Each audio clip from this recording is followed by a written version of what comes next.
Are you paying attention to all of the polls this election season? And should you? There are so many, it can make your head spin. So how do we make sense of it all? Find out in this week's Facts Over Fear.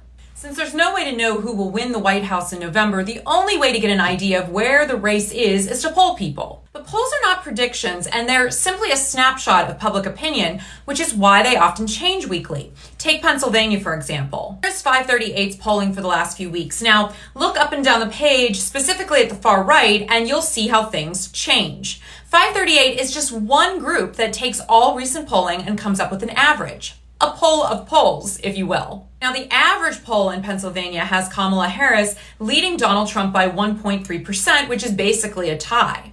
So why is Pennsylvania so important? Because it's a battleground state, one of a handful that will determine the winner of the Electoral College. Polls in these states are far more important now than any national poll that you'll read.